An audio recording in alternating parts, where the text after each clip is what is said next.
podcast. Today, I'm joined by Stephen Buehler, a seasoned consultant and the founder of Emotive Energy, bringing over 20,000 hours of experience working with healthcare leaders, teams, doctors, and nurses on wellness, collaboration, workplace bullying, and crisis management.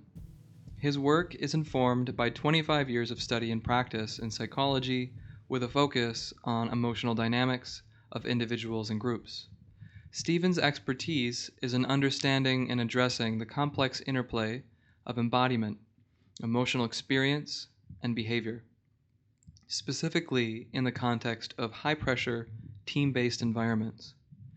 Stephen earned expertise in crisis and disaster response, exemplified by his leadership during Northern California's most harrowing events.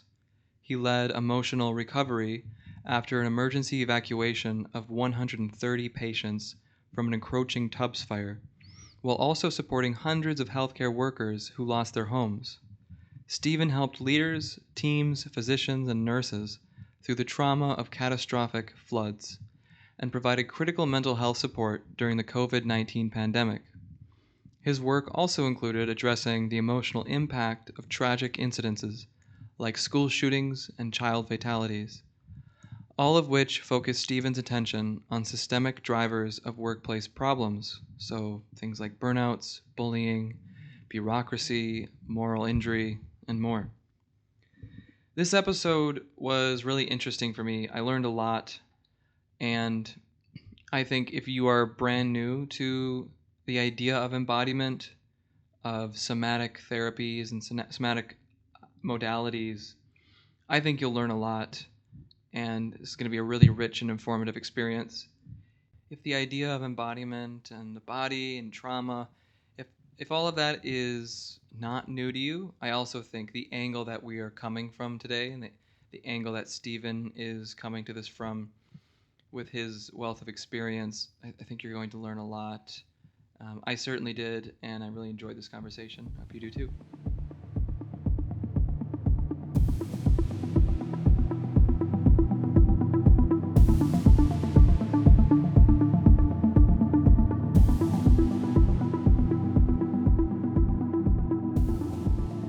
Welcome to the Metamorphics podcast. I'm joined today by Stephen Buehler. And Stephen, glad to have you here. Excited to have this conversation. Yeah. Me too. So I was thinking we just kind of start out with just learning a little bit about you, as much as you feel is relevant to share kind of what got you into this work and maybe what the work is that you're doing right now. Sure. Yeah, I do a few things and really enjoy them. I work, as a psychotherapist with individuals and couples and families, and embodiment practices and themes certainly influence that. And I've also had a lot of experience working with teams and organizations and leaders, and so I have a boutique consulting firm that also beginning to address those types of issues as well. I guess in terms of what brought me here, I really have always been somebody who enjoys and has been fascinated by, watching people. Human dynamics are just interesting to me. Even as a child, I think that was kind of fascinating. In particular, emotionality. As a kid, I was probably undiagnosed, and ADHD, and I was very kinetic and, brought a lot of attention to myself from teachers and such. So, I think there was, like I say, noticing how I could change things or influence myself was always kind of a component that was key. And probably in a pivotal way, I had one of those high school English teachers that really, I found that literature, frankly, was the one of the prime ways for me to really engage and enjoy ideas about psychology. I liked studying psychology, but it wasn't really until grad school that I found my real interest and alignment with counseling version of psychology and more humanistic versions of that, personally. So, that's kind of been, kind of who I am in some ways, and my great interest around that. Hmm. So I hear that you kind of started out doing counseling, and then did you transition more into embodiment? Mm, Because it seems that embodiment practices or therapy is relatively new, actually. mm. But I'm curious when you kind of encountered more of a somatic based therapy approach. Sure. Yeah. I mean, I was working in management consulting for most of my 20s, and um, let's see, I think right when I turned 30 is when I went to grad school. So, I was pretty um, amped up, and go go go, briefcases on Mm, airplanes and things. It was kind mm, of mm, adrenalizing, and I was a young person, but I was talking to executives at big companies, and so that all felt, mm, kind of fascinating, and also kind of empty and overwhelming in some ways, for me at least. So I went to grad school as a kind of switch from that career, became a therapist, and at that point I'd started to dabble. This is in San Francisco, so I had a girlfriend at the time who was, very into meditation at the Zen Center. She pretty, I'd say, introduced me to mindfulness. mm, And then going to grad school, I learned about Gestalt psychotherapy, um, mm, and really fell in love with that, for multiple reasons, and studied that quite a bit. And then in my professional life, after becoming licensed as a therapist, working with a lot of healthcare teams and nurses and doctors in kind of high demand, high pressure environments, um, that's why I personally needed to figure out how to manage, mm, myself in those places. So the and plus I should add, it's funny, I forget about this sometimes, but I have autoimmune issues. So I've had degenerative arthritis in a pretty significant way since I was 25. mm, So having chronic pain, and kind of, I'm always kind of orienting to the state of my body, and the rigidity and motility of such. So I found a mentor, in a man named Peter Wright, and Peter had studied for many, many years with Stanley Kellerman, and who I also had the real benefit of working with over some time. Um, so Stanley's conceptualizations around formative psychology were deeply influential to me, and really for me, a game changer. So, that was all 15, almost 20 years ago, mm, when that happened. And so, I've also, in that time, somebody who loves qigong, yoga, Feldenkrais, awareness through, lots of slow movement and kind of, and big movement. I like, to try to stay active. I could do that more, things like that, move my body, dance. So, that, it's kind of like coming home, but I didn't realize I wasn't home in a way. I was in my body as a kid, but also, at least in structures of Texas in the 70s, we're kind of like, be quiet. So, it's just, it's, for me, it's always been, what I've appreciated about the framework is, it's kind of very embracing of what's happening right now for who you are. It doesn't seem to want, at least as I understand things, it doesn't want to make you better in some way, except to mm, have more choice, I would say. mm. Yeah, yeah. Kind of just taking in all the ways that you've kind of come to the body. And it sounds like starting out with mindfulness, qigong, and then kind of going also through the classical kind of therapy training, and then also opening up to a lot of other modalities that I think many people probably wouldn't be so familiar with Mm, nowadays. But I'm wondering if there's anything specifically that you felt was like the real pivotal moment of like, okay, this is where my home is. Like my home is in the somatic I approach. I mean, one one very funny and lovely moment was, beloved professor of Gestalt. Her name was Lou. I never met her before, and this is at a school that was very kind of meditation, and everybody had that kind of vibe going on in a way. They're eating their healthy granola they'd made, stuff like that, right? And Lou came in and she brought in a box of Krispy Kreme donuts, and just went on for maybe 30 or 40 minutes from a Gestalt perspective about the Gestalt of enjoying a Krispy Kreme donut.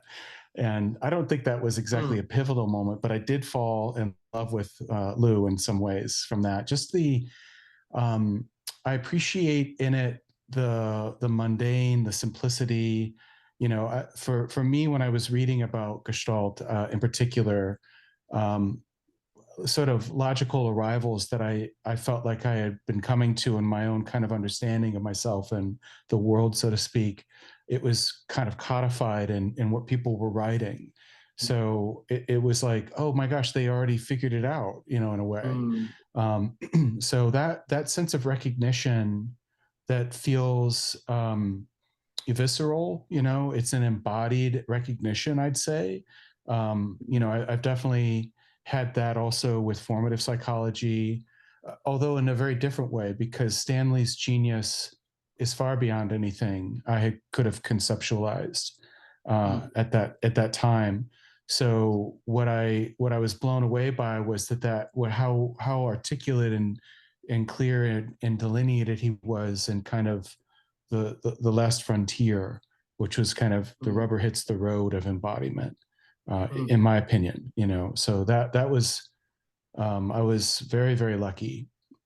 Stanley's group practice, I mean, his practice group had maybe 40 people in it. And many of them had been working with him for decades. So it was a huge blessing that lasted for a short amount of time, but mm. was pivotal for me too. Cool. Yeah, I'm just thinking right now for people who are listening and maybe aren't so familiar with somatic practice or embodiment, and they might be hearing it saying, "What about embodiment? Like I'm always in my body. What's the Mm. what's so special about the word embodiment? What is it?" Well, I would agree with them actually, and I personally take issue with any kind of framing that says you ought to do it different or be it different.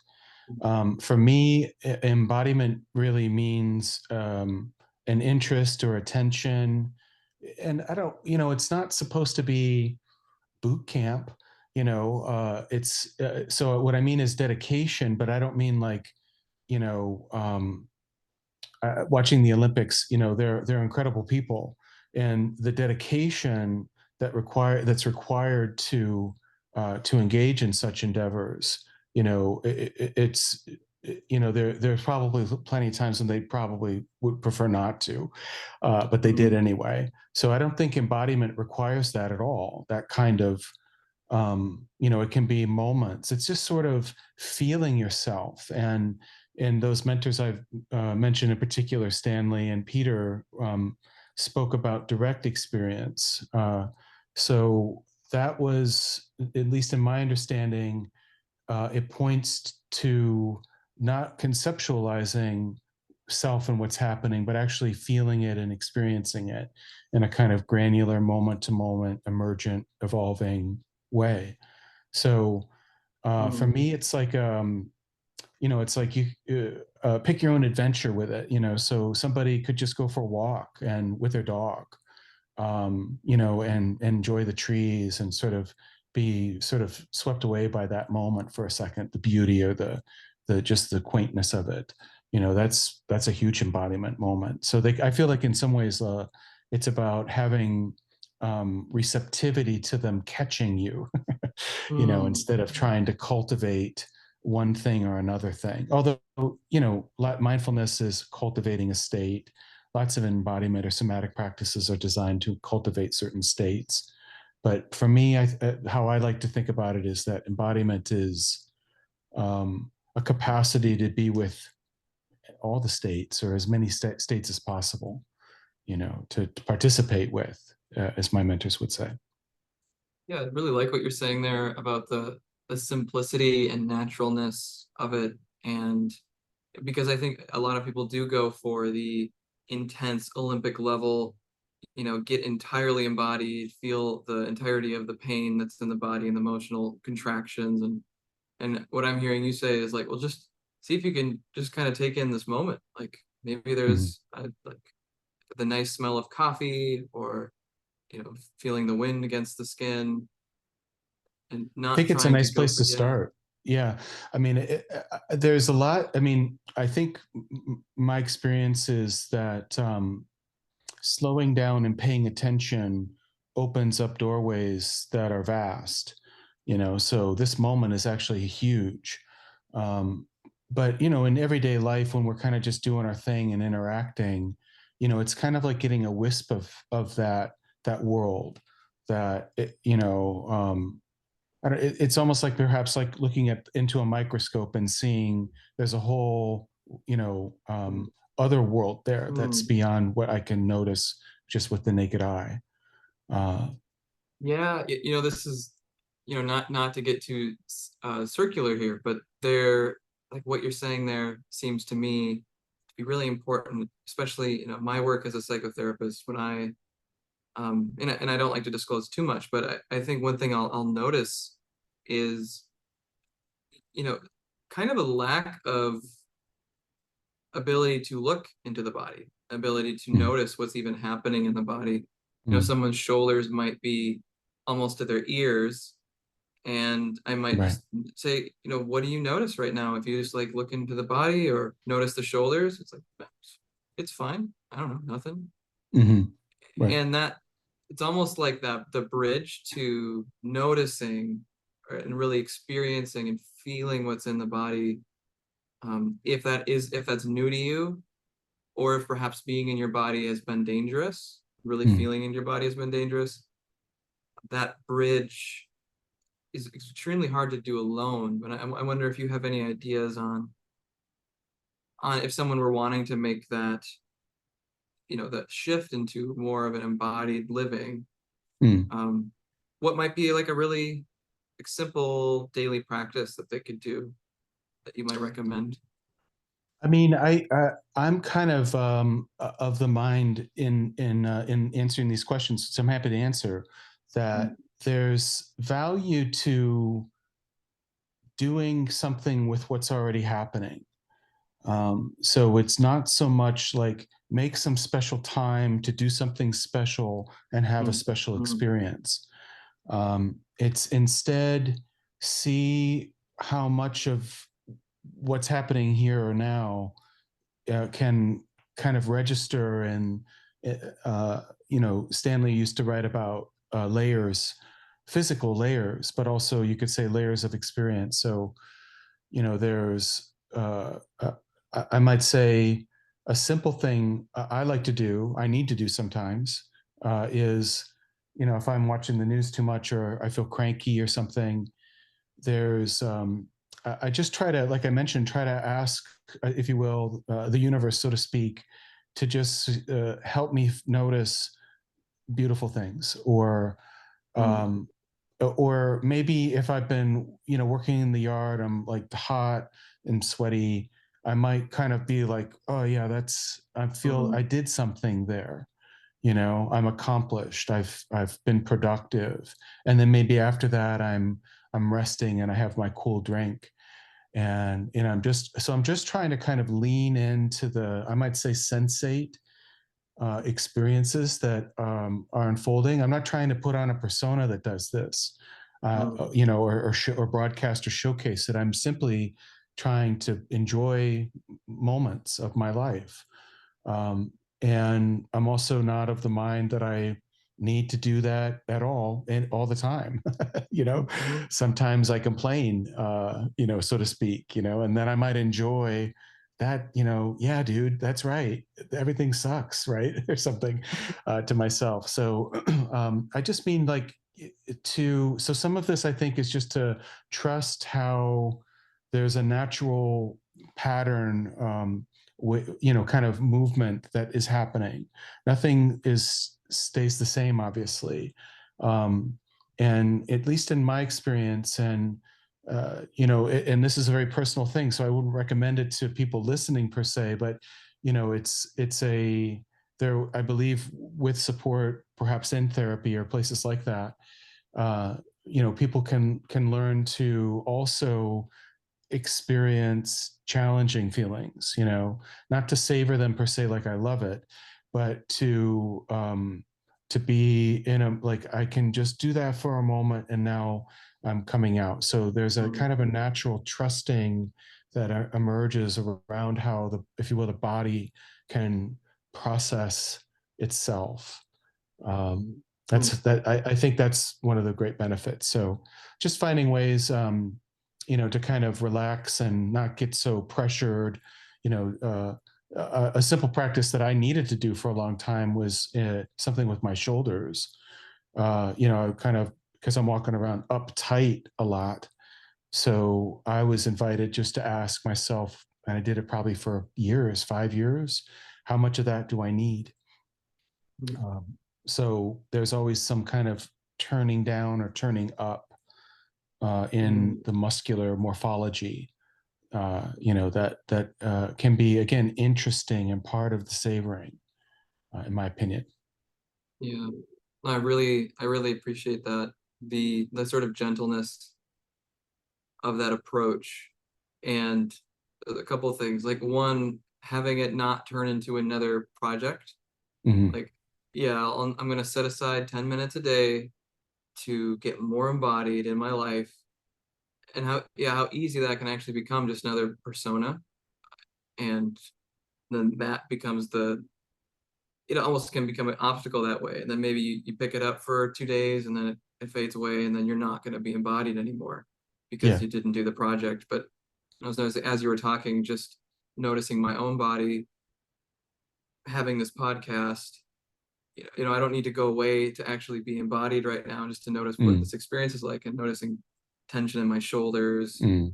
and the kind of the abdomen a little bit. And then just kind of like being gentle with that, saying like, oh, it's like I'm actually feeling also warm and that feels nice. And um, appreciating even having the opportunity to have this conversation. And I notice Cool. my body relax a little bit. Yeah. Yeah, I think sometimes I'd like to say, you don't have to teach a dog how to take a nap.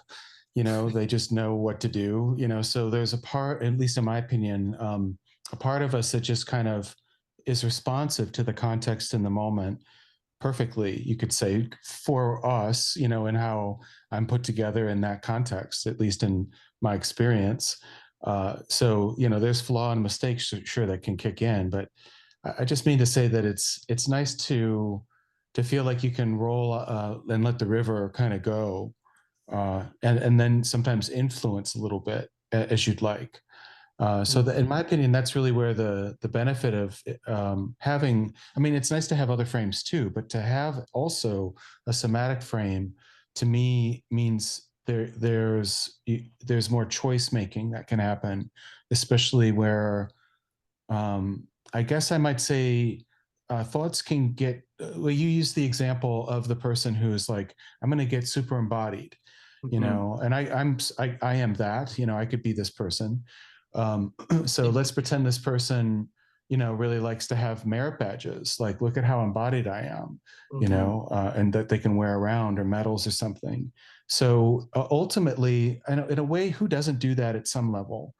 At least maybe in a moment of fantasy or reverie, as the psychoanalyst would say.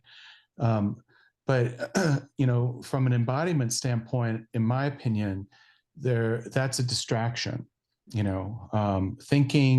Thinking thoughts about are ultimately defense against feeling what's happening. At least from that standpoint. Mm-hmm. So it's hard. Not everybody likes hearing those kinds of ideas, but I don't No, mean you. I just mean like, that's yeah, so true. Yeah, yeah, no, I can think of my own practices, just how subtle you can go from this we could say more embodied experience, but you're just feeling the sensate reality of the moment, moment by moment. There's really not room for thoughts to take over. But how quickly I notice myself going into the future and saying, in a way, it's like, okay, this is the kind of person I'm going to be now. This is the kind of person I am. Mhm. And that immediately has taken me away from the sensate reality. And now I'm in fantasy, thinking that I'm in sensate reality, Right. and how quickly my mind can do that. And it's a world difference being there and then being just with the moment to moment kind of sensate experience. I agree. Yeah, and I mean, I certainly can't speak for all of humanity, but I might say probably everybody does that, at some level, at least in a moment. But it is, so that's why I think it's to be interested, to enjoy putting attention into the granularity of the unfolding moment of what embodiment, what physical experience feels like. um, that it's I feel lucky to be interested, and I'm always excited when others are interested.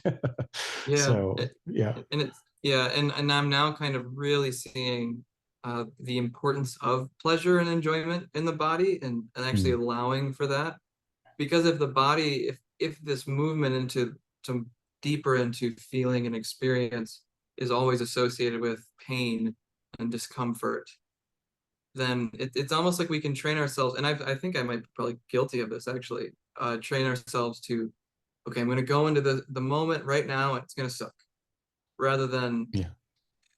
well, it's going to actually be quite enjoyable. Right. The water that I'm drinking feels so nice, and Mm, the wind and the warmth feels great on my body. totally. Yeah, I think that's right. And I sometimes I think that's, at least in my experience of myself and witnessing others, I imagine some of that is, I used to think like, if I wasn't kind of like almost passing out as a kid, like from a workout, I wasn't really working out. So Mm-hmm. somehow that kind of, sports are an entryway for a lot of young people into embodiment, and they can be very objectifying, and some you can learn to be like, shut up Mm-hmm. body and just do it.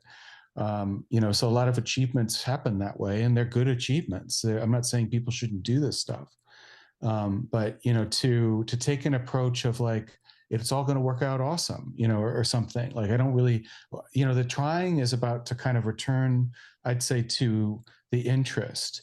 um, and I might add that, yeah, pleasure is helpful, but also, again, chronic pain I've had, sometimes there can be pleasure just in having less pain, or Mm-hmm. even just a moment of less pain. Or you could almost say having a neutral experience can be fantastic relative to a painful experience. So, there's all these textures, Yeah. and it's kind of like, yeah, people spend a lot of money to go to these cuisine things, where there's all the flavors, so to me, that's like, this is free. So, Oh, yeah, yeah, yeah. No, I really like that. It reminds me of, I have a meditation practice, and I'll be sitting down for 10 minutes and then just noticing my mind, like I'm wanting to get to a better place, like a more enjoyable place and mm, experience. And just, sometimes I'll step back for a second and notice, there's no sharp pain anywhere in my body right now. And this actually feels good comparatively.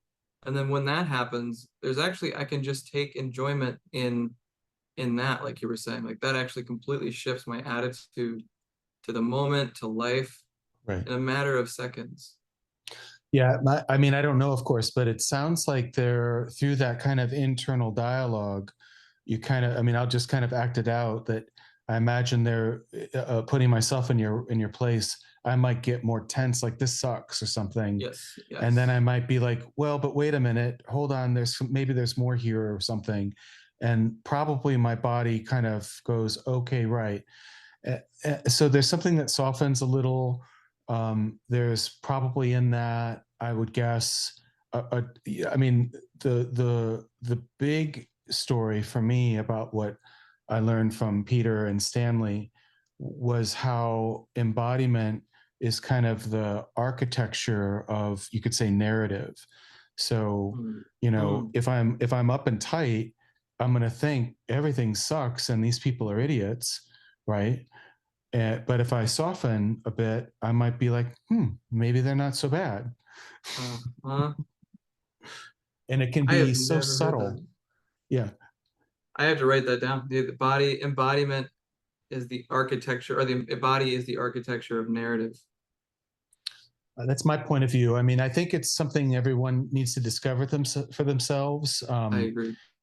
It's not, I don't need, I wouldn't want to generalize that, but I think it's, I mean, I think through that lens, studied, if you will, over time for a while, in the subtlety, it's not like I can tell it's not like I have the answer about which one came first, chicken or egg, but I can feel how morphology absolutely drives narrative, and to change morphology can change narrative, in some ways, and to change Yeah. narrative will change morphology.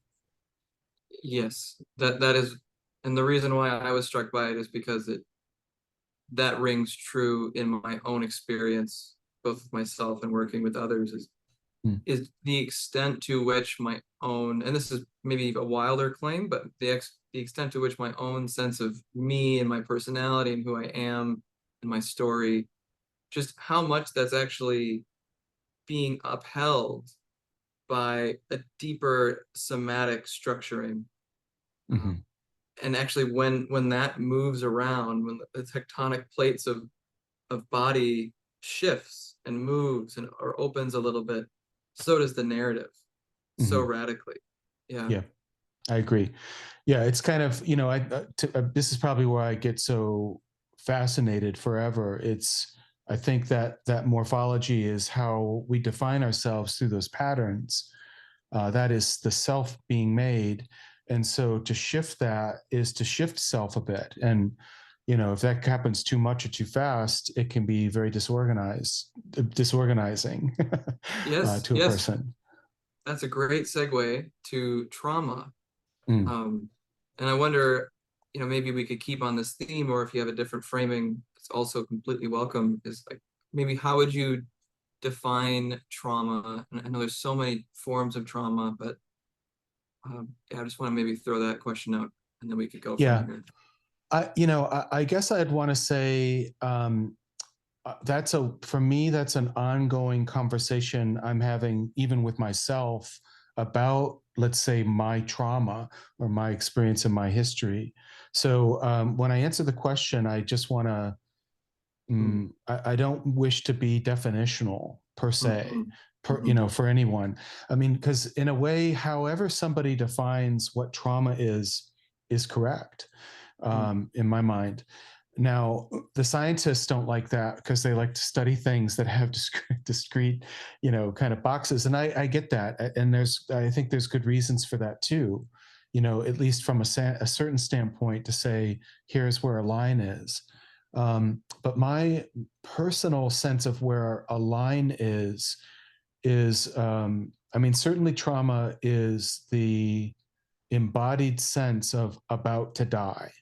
mm, you know mhm, I'm mhm, about to die, somebody I love is about to die, all those people over there are about to die, something that I mhm, have an emotional and, I might say, kind of structural connection to, is going through something that's destroying them, or whatever, or again, me.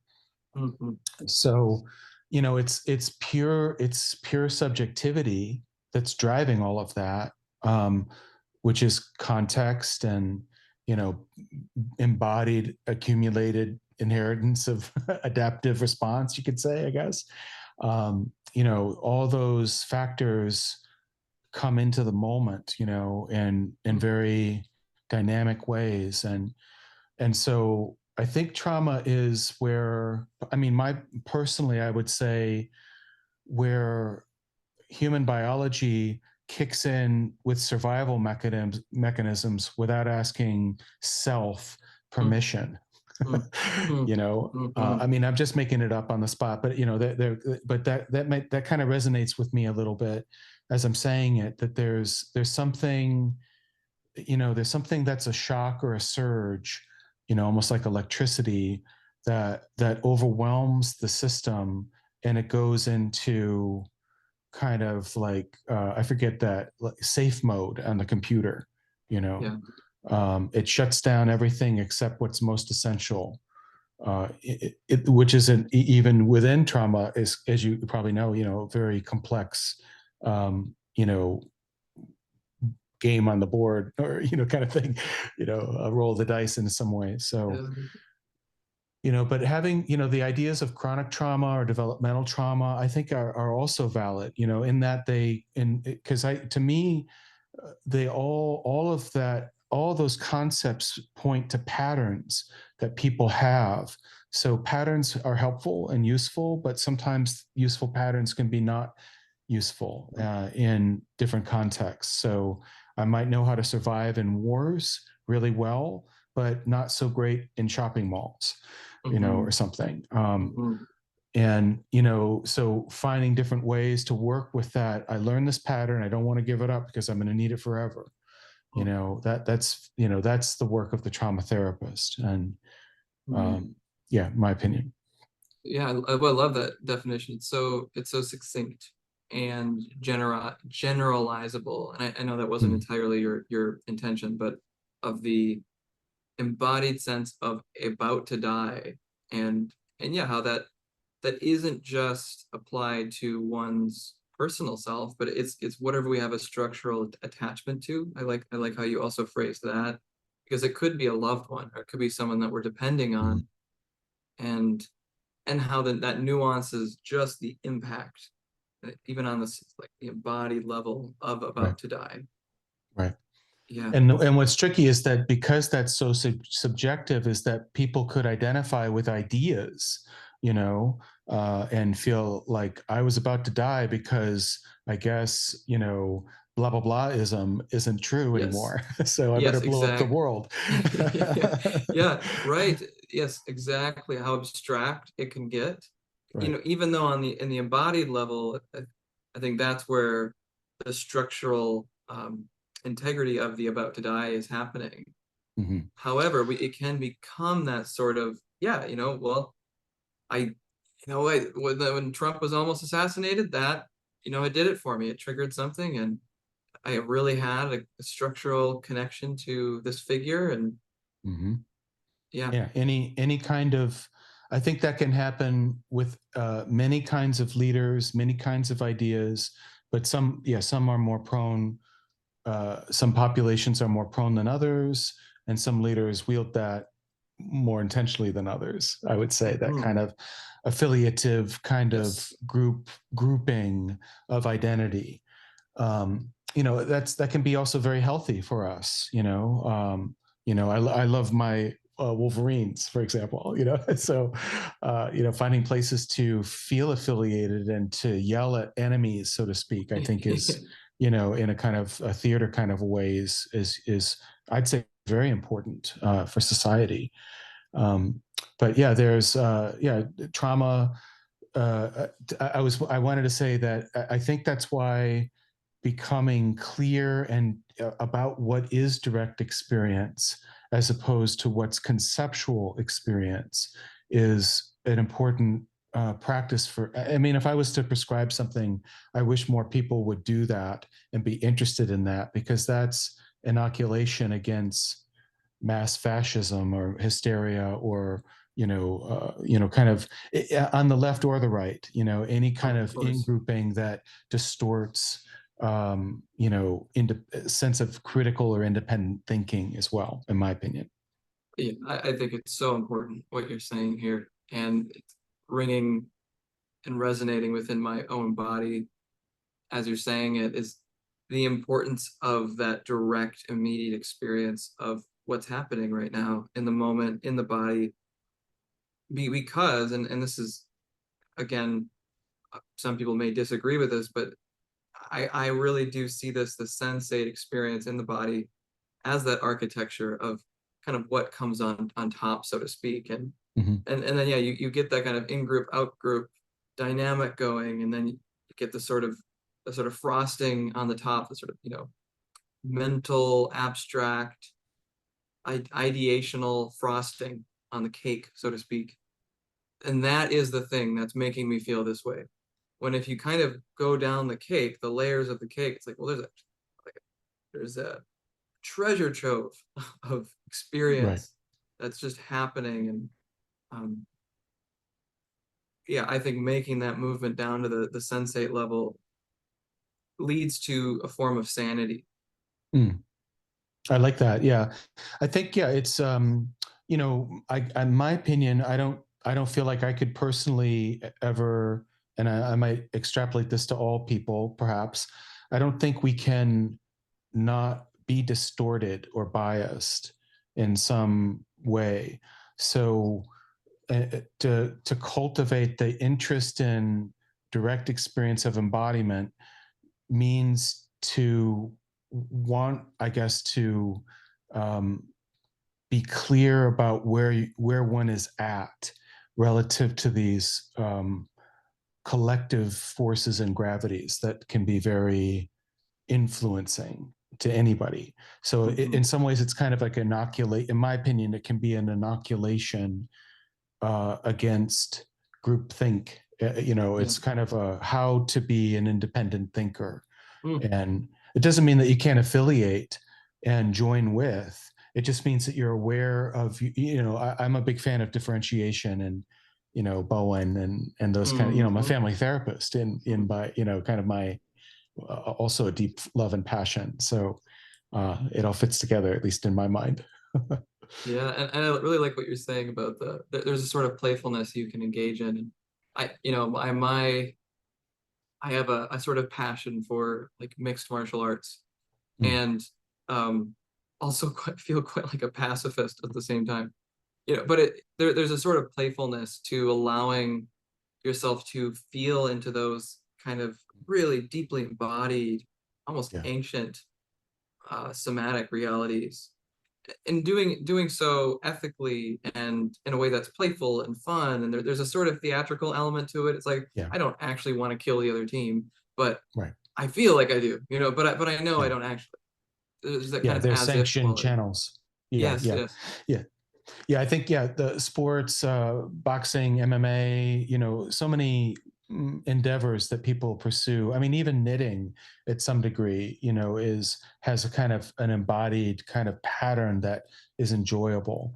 And yeah, I'd love to hear more about your MMA and what that has felt like, in terms of what you've learned uh, Yeah. in that Yeah, well, experience. Yeah. I will share a little bit. Yeah, so specifically jujitsu, and that's a grappling, so being kind of on the ground, Mm, um, wrapping people up and kind of getting people, to tap out. So like you might kind of get mm, their arm in a position where it could right. break if it went a Right. little bit further, but of course it's not going to, because Right. you'll tap, so you'll say, Yeah. oh, that would have broken my arm, or that would have knocked me Yeah. out if I Yeah. kept going. And one thing I notice is the pressure, the intensity the body goes into. When I first started out, it went into the state of, oh, I'm about to die. Like, oh, this could really hurt. Like, this could Mm, really hurt me. mm, This person's, I can't control myself here. They're controlling my body. And from that place, either just saying, okay, tapping out, I'm done, so I can set that boundary. But it allowed me to start to be able to feel the intensity, breathe, push through it, and then maybe I could get someone off me and then mm, get on top of them. Or at the very least, I can start to think in that moment where mm, the body's in this state of survival, and so no thinking can happen. But then I can start thinking with my body in that state. It's like that was incredibly therapeutic for me, because I noticed, and I, not consciously, but when I would get dysregulated, I couldn't think. mm, Um, mm, my ability to think was just compromised, mm, and I would just act out things. So I would just, mm, turn on the TV or something, or go on my phone, and and that would be my way of regulating, would would Yeah. be would be that. But then once I was able to do that, I could start to like think through the pressure and the dysregulation. Mm. Uh, yeah, I think that's That's probably great. what comes. Yeah. Yeah, I love, it's always interesting to hear, everybody's got their own kind of mechanics and algorithms, I think, around all those nuances. So I think it's great that you're, of course, getting granular about that and checking it out for yourself. Yeah, it's neat to hear. I can relate. I've never done MMA, but it's intriguing. I'm too old, I think, but maybe there's like an old man version or something. Yeah, that's interesting. I would imagine with jujitsu, that's the name of it. If you found like a lighter, like for fun jujitsu, I think people of most ages can do it. But I mean, Mm, if you go to the competition where people are trying to like rip you down, that right. you can get so many injuries. But if it's just for fun, I think it's a lot of anyone can pretty much join.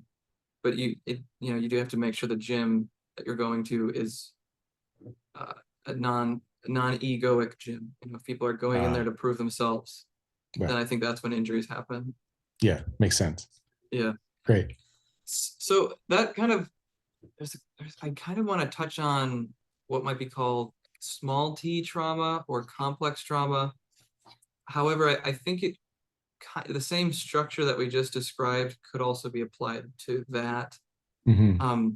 And so maybe I might want to just talk a little bit, just acknowledging the time, is how you might work with people in crisis. So people who may have just had a sort of traumatic experience. Mm. Um, you're not able to get them in for, or maybe you can, but at the moment, this is not going to be a long-term treatment. Hmm. Um, so they don't really have the time. They don't have a year to just process this because it's something just happened now.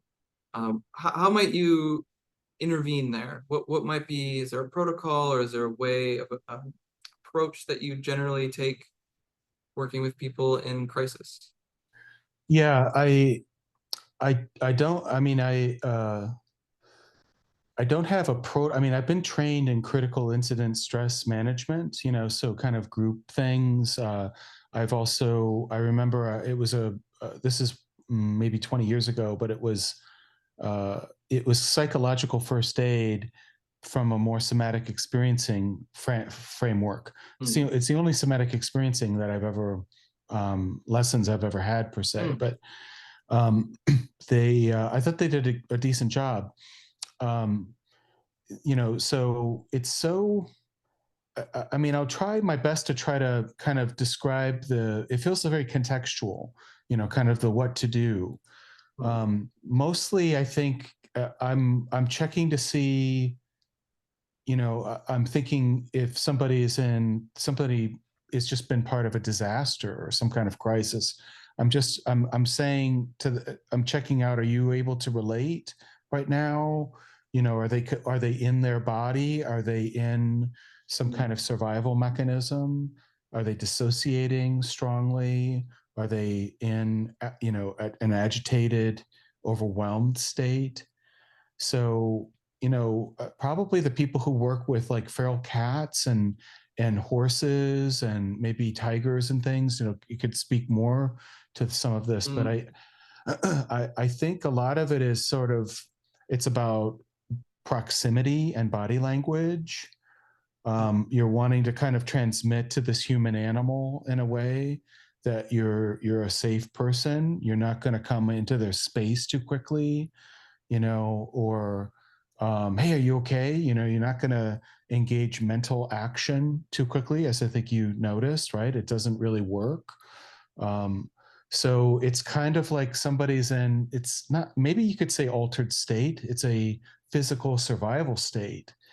And so I want them to kind of orient perhaps to me and to the safety that I might provide. I want, my nervous system is hopefully pretty chill, even though there's lots going on, right? If possible.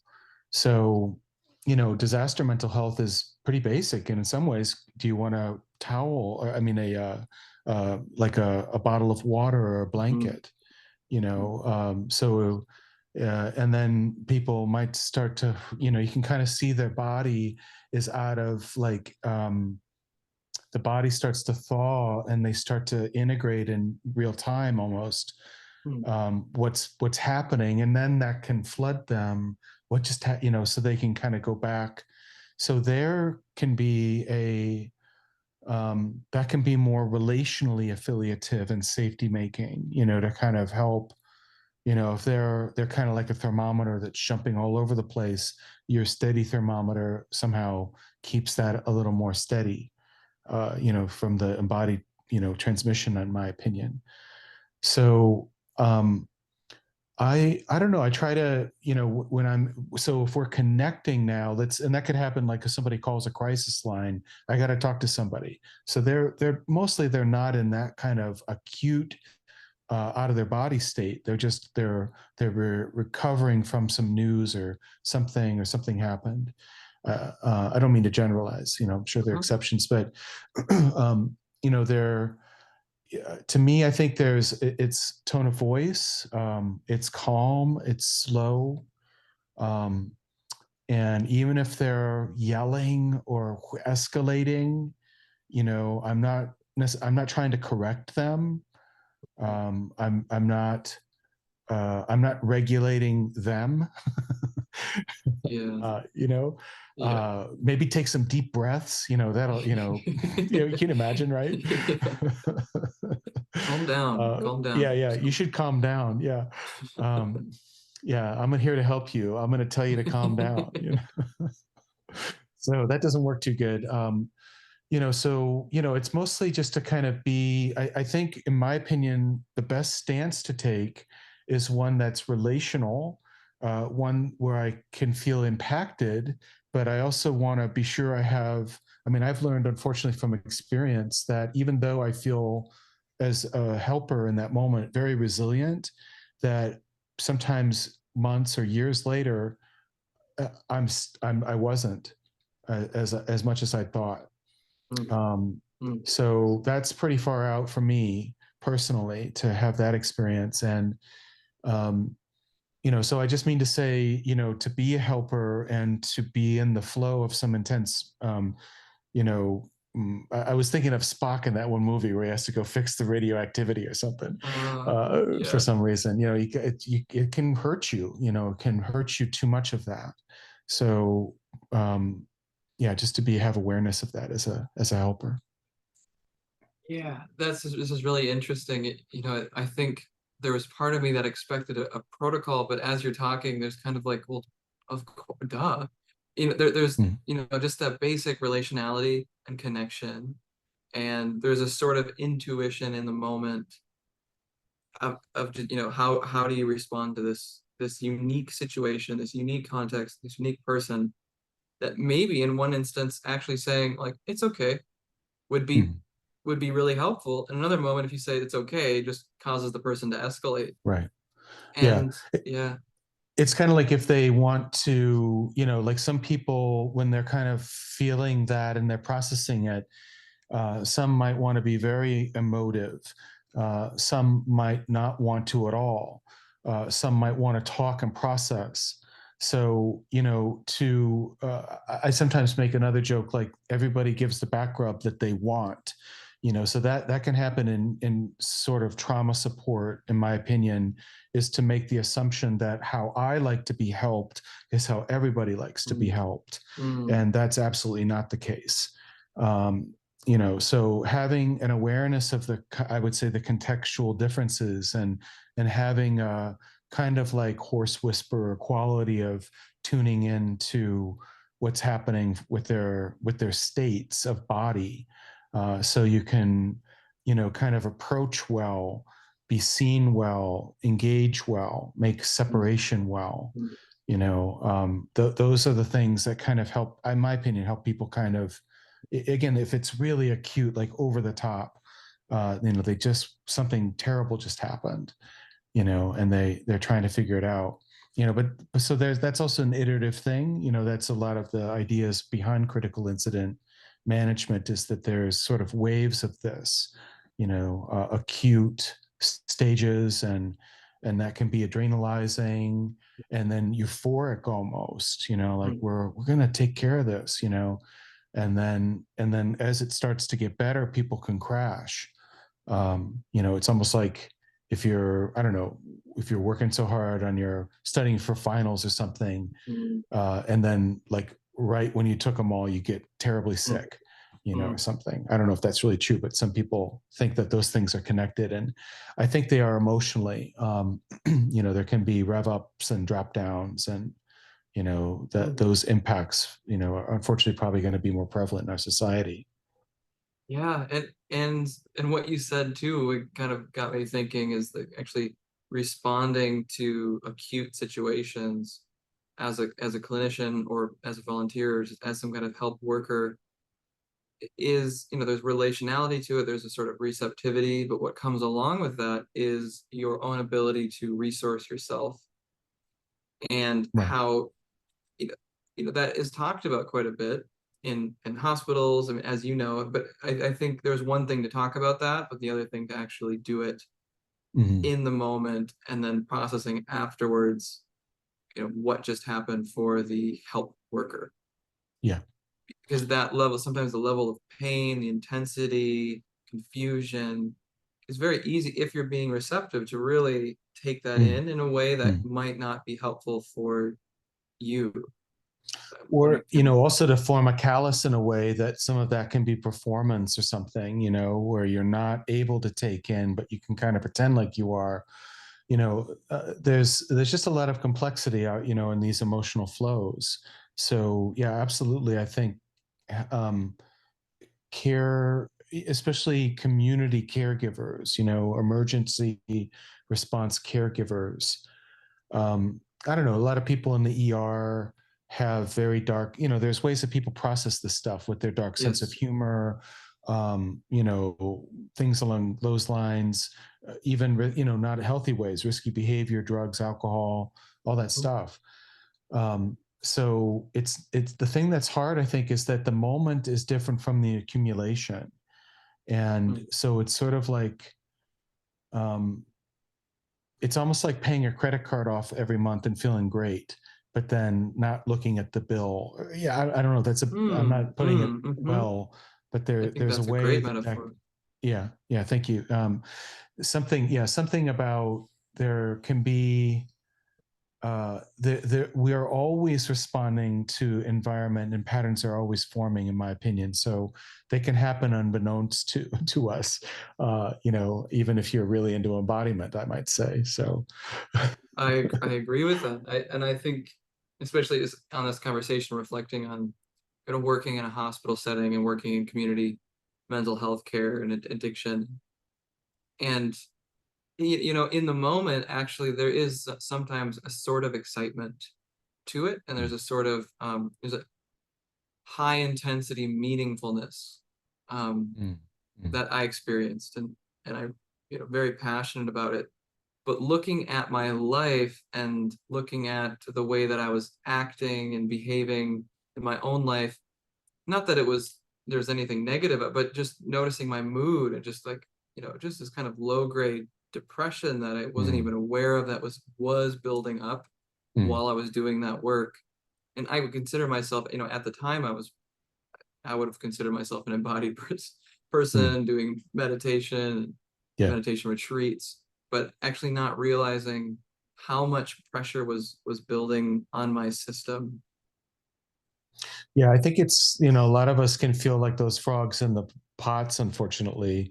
It's just the movements are so slow that they accumulate, and then unfortunately then you're boiling. Yeah. Uh, so, you know, to me, and plus in any kind of healthcare setting, it's not like, um, while it might be necessary, it's definitely not embraced for people to go like, well, I have a little extra to give, but I'm not going to. I'm going to keep that for myself here, because I might need it later. Just sort of does not compute for that environment.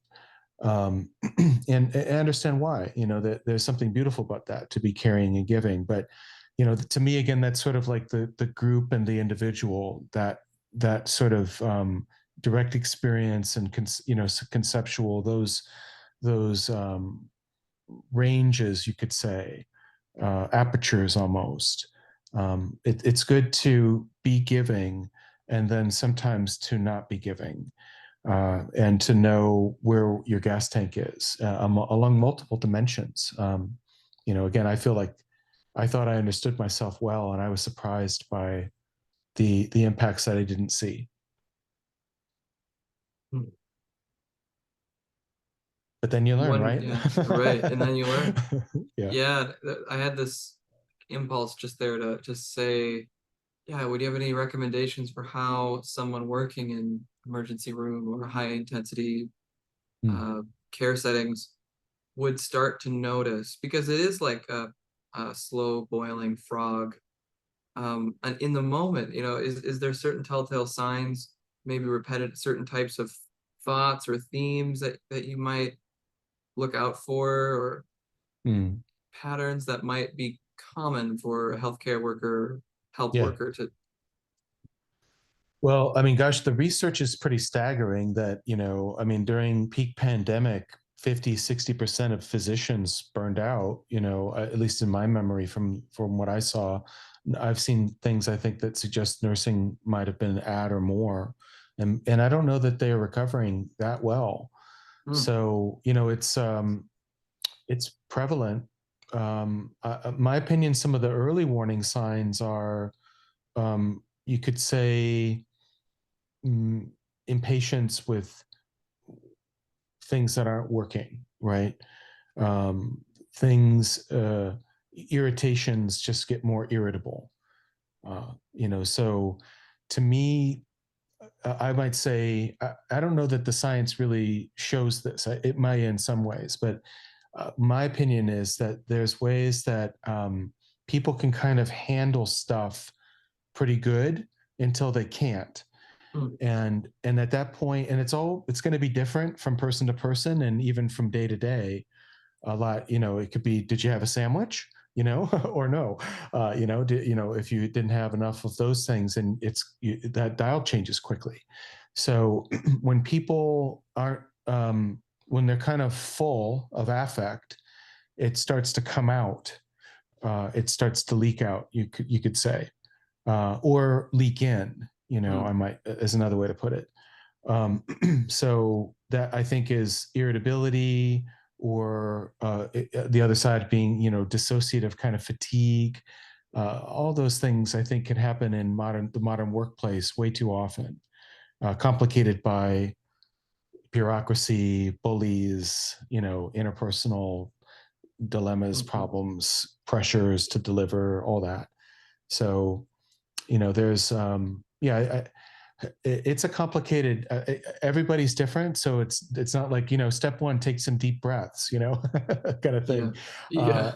Uh, but, but I do think, for some people, I've noticed some of that work is becoming more comfortable with their own, by being selfish, Hmm, a bit. hmm. Some people is the opposite. It's to be a little more flexible and forgiving of others. Everybody, in my opinion, maybe a simple way to put it is that we all learn how to deal with things, and that creates patterns that have, for the most part, pros and cons. And they work great for most things, except sometimes you got to do the opposite. I mean, it's almost like George Costanza philosophy. But from an embodiment standpoint, where things are simple, you can either do more or less of something, you know. So, some people need to do more of something, and some people need to do less of that. uh, Right. And it does remind me of that sort of disposition, or phrase that the body is the architecture of narrative, and everybody's narrative is so unique, and the mm, architecture having its own unique flavor and history and momentum, that no burnout will be exactly the same, mm, and likewise no response and treatment of that burnout will also be exactly the same. And yet that seems to be what, I mean, I've seen when I worked in the hospital or worked in community settings, talking about burnout and the kind of maybe care that or education that I received there was very much tailored to everybody. It was, yeah, so what we recommend is mindfulness practice 10 minutes a day. Yeah. Try going out for a walk or doing yoga. Right. And obviously, like, those would be helpful for most people, but again, it doesn't quite, it kind of needs to come from that person. In a way, it needs to kind of be responding to their own structural underpinning in a Yeah. way. I mean, I would say, I've definitely been somebody who delivers those classes in workplace wellness myself, and I am critical of those practices too. Um, so I guess how I think about it is that individuals come to the game with their own background and history. And so people have more or less individual disposition towards burnout. A lot of that being contextual. If you have 5 kids, you're going to probably be more burned out than somebody with no kids. It's just, I think, probably a fact. Now, the other thing that's really, a lot of my interest and focus is that there are more systemic factors in teams and organizations that perpetuate the sense of burnout. So it's sort of like, yes, mold can grow anywhere, but in damp places, it grows more, especially if there's no light and you don't shine anything or whatever, ever clean it or whatever. So, so organizations, some of them unfortunately have pretty moldy places, and they're just like, everybody, do your yoga. And I think that's problematic, and not just from people should do something about things like that, but more that I think it really can do harm to people, can cost some people their lives, unfortunately. So, to me, it's I'll say also the reasons, in my opinion, why that organizations often prescribe those kinds of remedies is because, of course, that helps keeping systems of status quo maintained, their hierarchies, their processes. And most of those are the reasons why the systems hurt. You've got to, I have to enter by hand this thing from this database into that one or whatever. That doesn't work today, so now we have to do this other thing that takes twice as long. So some of that is just, it's almost like corporate infrastructure is falling apart in a lot of places, and so the tasks are more mundane, and computers break down and stuff. So how to have a responsive system, that doesn't just say shut up and do it, but here's pizza party, that's I think the new wave of wellness approaches, that I hope to be leading and part of myself. Yeah. Well, this has been a great conversation. I still have like a whole list of questions, and you got such a wealth of history and expertise and knowledge that I feel like we could be going for another 2 hours, but I also kind of just want to do a pulse check and notice, and we've been going a little over an hour, and but I'd be okay with pausing here and also doing a part 2 at some point, or still I'd going like on. that. I think I would like to stop, I think, if that's all right, and definitely we could do a part 2. That could be fun. It's been fun to talk to you, and I appreciate your like I say, I'm always happy when people are interested in these kinds of ideas. So I've appreciated talking to you. Likewise, really interesting conversation. I love your perspective on embodiment, on trauma, on just the sort of helping profession, and in a very broad way. You're not just, I don't know if this was clear in the podcast, but you don't just work with individuals, you also work with groups, and it sounds like organizations, like companies. And so I would also love to hear your work in that sector. But it's been such a pleasure to talk with you today, Stephen. Thanks, Andrews. Nice to see you, and definitely let's do it again sometime. Great.